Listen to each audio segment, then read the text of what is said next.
जय श्री स्वामीनारायण। ધોરણ 9 વિષય સામાજિક વિજ્ઞાન, પાઠ 14 ભારત, તેનું સ્થાન, ભૂસ્તરીય રચના અને ભૂપૃષ્ઠ, ભાગ 2, જેની અંદર આપણે અભ્યાસ કરીશું ખડક. એક કે તેથી વધુ ખનિજોના બનેલા સંગઠિત પદાર્થને ખડક તરીકે ઓળખવામાં આવે છે. ખડકો નક્કર હોઈ શકે અને મૃદુ પણ હોઈ શકે. એટલે કે જે ખડક છે એ નરમ પણ હોઈ શકે અને કડક પણ હોઈ શકે. છિદ્રાળુ અને અછિદ્રાળુ તથા વજનમાં ભારે અને હલકા પણ હોઈ શકે.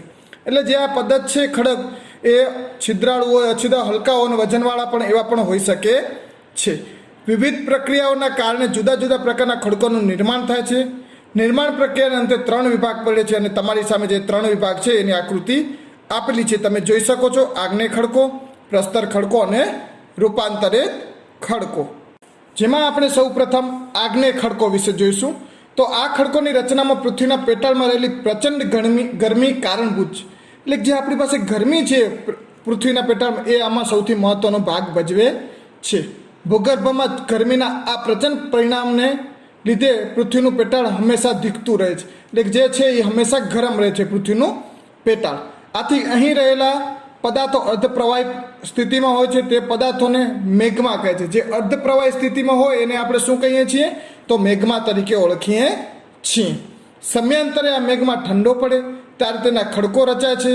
આ ખડકો ગરમીની અસરથી બનેલા હોવાથી તેને આપણે આગ્નેયકૃત ખડકો તરીકે ઓળખીએ છીએ. ખાસ યાદ રાખજો, આને આગ્નેયકૃત ખડકો એટલા માટે આપણે કહીએ છીએ. અને પૃથ્વીની જે ભૂસ્તરીય નિર્માણમાં આવા ખડકો સૌ પ્રથમ નિર્માણ પામ્યા છે. તેથી તેને પ્રાથમિક અથવા આધા ખડકો પણ કહેવામાં આવે છે.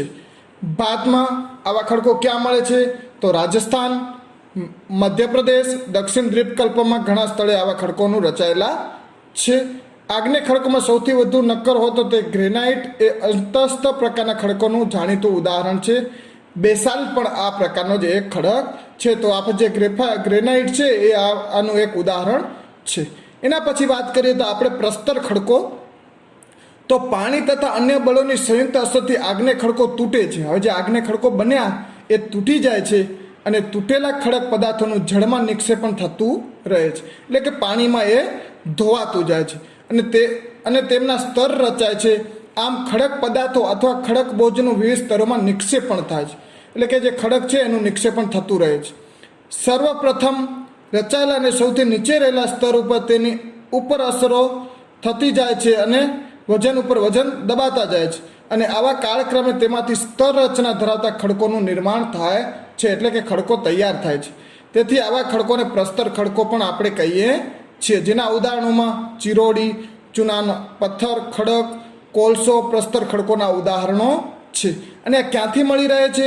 તો બિહાર અને ઝારખંડ રાજ્યોમાંથી કોલસો અને ચિરોડી પુષ્કળ પ્રમાણમાં આપણને પ્રાપ્ત થાય છે.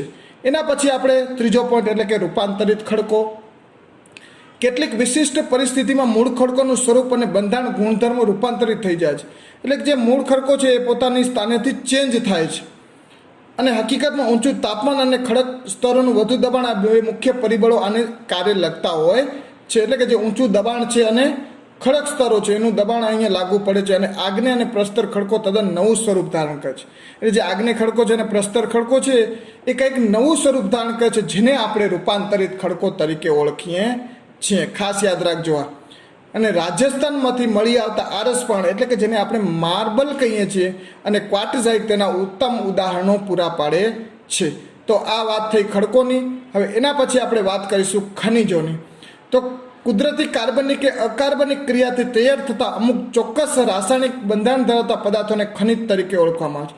ખનિજ શું છે? તો કાર્બનિક કે અકાર્બનિક પદાર્થો છે અને ચોક્કસ રાસાયણિક પ્રક્રિયાઓ જેમાં થતી હોય છે. ખનિજો પૃથ્વીની સપાટી કે પેટાળમાંથી ઘન પ્રવાહી અને વાયુ સ્વરૂપે મળે છે. ખનિજો પૃથ્વીની સપાટીની ભૂસ્તરીય રચના પર આધાર રાખે છે. લોખંડ છે, તાંબુ, જસત, સોનું, ચાંદી વગેરે આગ્નેયકૃત ખડકોના શ્રેષ્ઠ ઉદાહરણો આપણે કહી શકીએ. કોલસો, ખનિજ તેલ અને કુદરતી વાયુ છે પ્રસ્તર ખડકોના શ્રેષ્ઠ ઉદાહરણો છે. જ્યારે સ્લેટ અને આરસપાણ, હીરા છે એ વગેરે રૂપાંતરિત ખડકોના શ્રેષ્ઠ ઉદાહરણો છે. હવે જે ખનિજો છે એનું આપણે વર્ગીકરણ કરીએ તો કઈ રીતના કરી શકીએ? તો આપણા રોજિંદા વ્યવહારમાં આપણે લગભગ 200થી વધારે એવા ખનિજોનો ઉપયોગ સીધી રીતે અથવા આડકતરી રીતે આપણે કરતા આવેલા છીએ. એમાંથી આપણે જોઈએ તો પહેલું છે ધાતુમય ખનિજો. તો ધાતુમય ખનિજો કયા કયા છે? તો એનામાં અલગ અલગ વિભાગ પાડેલા છે. એમાં પહેલો વિભાગ છે અવિભાગ, જેમાં છે કિંમતી ધાતુમય ખનિજો. કે ધાતુઓ છે એમાં કિંમતી કઈ છે? તો આપણે જાણીએ છીએ કે સોનું છે, ચાંદી છે અને પ્લેટિનિયમ છે એ એકદમ કિંમતી ધાતુઓ છે. એના પછી હલકી ધાતુઓ કઈ છે? તો મેગ્નેશિયમ, બોક્સાઇટ અને ટિટાનિયમ એ હલકી ધાતુઓ છે. પછી સામાન્ય ઉપયોગમાં લેવાતા ખનિજો કયા છે? તો લોખંડ, તાંબુ, સીસું, જસત, કલાઈ અને નિકલ છે સામાન્ય છે. એના પછી ડ વિભાગમાં જોઈએ તો મિશ્ર ધાતુ સ્વરૂપે વપરાતા ખનિજો કયા છે? કે બે ધાતુઓ ભેગી કરીને આપણે વાપરીએ તો ક્રોમિયમ, મેગ્નેશિયમ, ટંગસ્ટન, વેનેડિયમ વગેરે આ ધાતુઓ છે. તો ધાતુમય ખનિજોને આપણે અહીંયા વાત પૂર્ણ કરી. હવે અધાતુમય ખનિજો, જે અધાત્વિક ખનિજો તરીકે પણ ઓળખવામાં આવે છે. તો એ કઈ છે? તો ચૂનાના ખડકો, ચોક, એસ્બેસ્ટોસ, અબ્રક, ફ્લોરસ્પાર, જીપ્સમ, સલ્ફર, હીરા વગેરે અધાતુમય ખનિજો છે. તો આ અધાતુમય ખનિજોના એક્ઝામ્પલો છે. એના પછી વાત કરીએ ત્રીજું, તો સંચાલન શક્તિ માટે ઉપયોગમાં લેવાતા ખનિજો. કોલસો, ખનિજ તેલ અને કુદરતી વાયુ છે. એના ઉપરાંત યુરેનિયમ અને થોરિયમ વગેરે સંચાલન શક્તિ માટે ઉપયોગમાં લેવાતા છે. હવે આપણી પાસે એક કોઠો આપેલો જેમાં છે મુખ્ય ખનિજોનું તેનું ક્ષેત્રીય વિતરણ, એટલે કે જે ખનિજો છે કઈ કઈ જગ્યાથી આપણને વધારે પ્રમાણમાં પ્રાપ્ત થાય છે તો એની માહિતી છે. તો પહેલા ક્રમની અંદર 7 ક્રમ છે. પછી ખનિજોમાં નામમાં છે ખનિજમાં છે લોખંડ, મેંગેનીઝ, તાંબુ, બોક્સાઇટ, સીસુ, અબ્રક અને ચૂનાના ખડક. આ 7 નામ છે અને એને કયા રાજ્યોમાંથી પ્રાપ્ત થાય છે તો એ બાજુમાં તમને રાજ્યોના નામ પણ લખેલા છે. તો આ તમે કોઠામાં તમે જોઈ અને રાજ્યોના નામ પાકા કરવાના રહેશે. એના પછી તમને વાત કરીએ તો જમીન અને તેનું વિતરણ. આપણી પાસે જે જમીન છે એનું વિતરણ કઈ રીતના કરવાનું? તો આપણે જાણીએ છીએ કે જમીન ખેતી માટે મૂળભૂત સંસાધન છે. કૃષિ પ્રવૃત્તિ ઉપરાંત પણ આ જમીન ખૂબ જ મહત્વની છે. ખાલી ખેતી કરવા માટે નહીં, એના ઉપરાંત પણ ઘણી રીતે આ જમીન આપણને ઉપયોગમાં લેવાતી હોય છે. જમીન એ પૃથ્વીની સપાટી પરના જૈવિક અને અજૈવિક દ્રવ્યોનું બનેલું એક પાતળું સ્તર છે, જેમાં કોઈ સફરજનને તેની પાતળી છાલ જેવો સંબંધ છે. પૃથ્વીનું કેવું છે? સફરજનની કેવી છાલ છે એવું આ જમીનની ઉપરની છાલ ગણવામાં આવે છે. તો આ પૃથ્વીની સપાટી સાથે જમીનનો સંબંધ જોડાયેલો છે. પૃથ્વીના પોપડાના ઉપરના પાતળા સ્તરને જમીન તરીકે કહે છે. આપણે જ્યાં ઊભા છીએ જમીન જે છે પૃથ્વીનો ઉપરનો પોપડો, એને આપણે જમીન તરીકે ઓળખીએ છીએ. એના પછી આપણે એનામાં વાત કરીએ તો જમીનનું નિર્માણ કઈ રીતના થાય છે. તો જમીન એ ખડકોના ખવાણની ફલિત પેદાશ છે. ખડકોની સપાટીવાળા ભાગોનું તાપમાન, વરસાદ, હિમ, હવા, વનસ્પતિ અને જીવજંતુ વગેરે પરિબળો ખવાણ થતાં ખડકોનો ભૂકો બને છે. એટલે આ ખડકો છે એમાં શું આવે છે? તો વરસાદ અને હિમના બધાનો પરિબળો લાગુ પડતા જે ખડકો હોય એ ખવાઈ જાય અને એક ભૂક્કાના રૂપમાં એ પેદા થાય છે અને ભૂમિ આવરણ તૈયાર થાય છે. આ જમીન છે એ આપણે માટે તૈયાર થાય છે. આ ભૂમિ આવરણમાં ખડકોના નાના નાના ટુકડા, કાંકરા, માટી, રજ વગેરે હોય છે જે રેંગોલિથ તરીકે પણ ઓળખવામાં આવે છે. યાદ રાખજો, એને રેંગોલિથ તરીકે આપણે ઓળખીએ છીએ. જેમાં કેવળ ખનિજ દ્રવ્યો હોય છે, તે પછી જેમાં જૈવિક દ્રવ્યો હવા પાણી ભળે છે, છેવટે તેમાંથી જમીન બને છે અને જમીન નિર્માણની આ પ્રક્રિયા લાંબા સમય સુધી ચાલતી હોય છે અને લાંબા સમયની આ પ્રક્રિયા છે. તો આવી જે જમીનો છે એના જે અલગ અલગ ભાતમાં 6 પ્રકાર છે એના વિશે જોઈએ તો એમાં 6 પ્રકાર કયા છે? તો એક કાંપની જમીન, બીજી કાળી જમીન એટલે કે રેગુર જમીન, ત્રીજી રાતી જમીન, ચોથી પડખાઉ એટલે કે લેટેરાઇટ જમીન, પાંચમી પર્વતીય જમીન અને છઠ્ઠી રણ પ્રકારની જમીન છે. તો આ જમીનોના આપણે હવે વિગતવાર અભ્યાસ કરીએ તો પહેલી છે કાંપની જમીન. તો કાંપની જમીનના 2 પેટા પ્રકાર છે, એક છે ખદર અને બીજું છે બાંગર. તો નદીઓના નિક્ષેપણથી તૈયાર થતી આ નવા કાંપની જમીનને ખદર તરીકે ઓળખાય છે. યાદ રાખજો, ખદર કોને કહેવાય છે? તો નદીઓના નિક્ષેપણથી જે નવી જમીનનું નિર્માણ થાય એને ખદર તરીકે ઓળખાય છે. પૂરના મેદાનોની બનેલી આ જમીનો મુખ્યત્વે નદીઓની નજીકના ક્ષેત્રોમાં જોવા મળે છે. જે નદી હોય એને નજીક આપણને આવી કાંપની જમીન વધારે જોવા મળે છે. તે પ્રમાણમાં રેતાળ હોય છે. જ્યારે નદી ખીણોના ઉપરવાસમાં આવેલી એકંદરે જૂનો કાંપ ધરાવતી જમીન બાંગર તરીકે ઓળખાય છે. કઈ? તો નદીના ઉપરવાસમાં જે જૂનો કાંપ ધરાવે છે એને આપણે બાંગર તરીકે ઓળખીએ છીએ. તે ચીકણી અને ઘેરા રંગની હોય છે. કાંપની જમીન દેશના ઘણા મોટા વિસ્તારમાં જોવા મળે છે.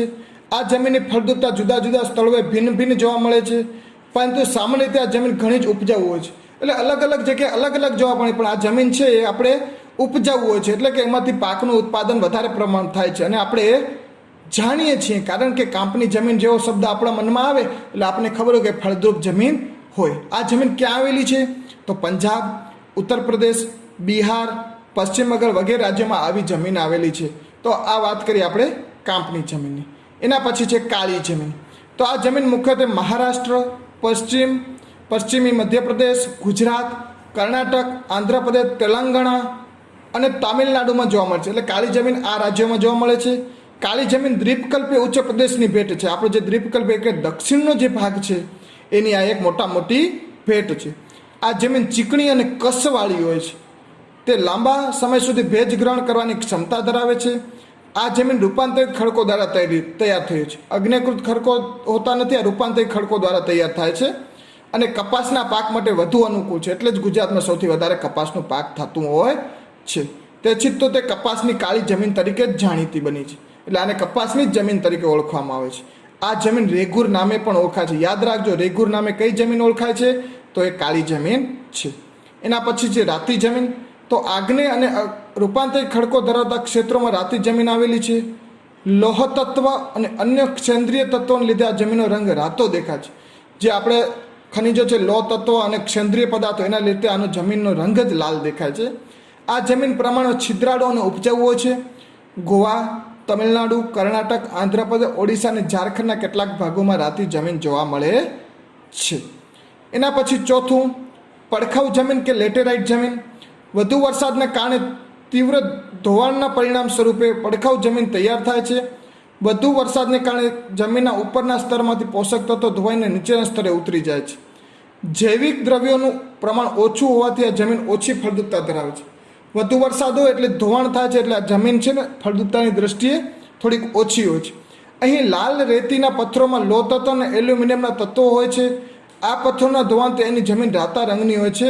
આવી જમીન દક્ષિણના પહાડી પ્રદેશો, કર્ણાટક, કેરળ, ઓડિશા અને પૂર્વોત્તરના કેટલાક ભાગોમાં જોવા મળે છે. એટલે લોહ તત્વ અને એલ્યુમિનિયમનું પ્રમાણ હોવાથી એ જમીન થોડીક રાતા રંગની પણ દેખાતી હોય છે.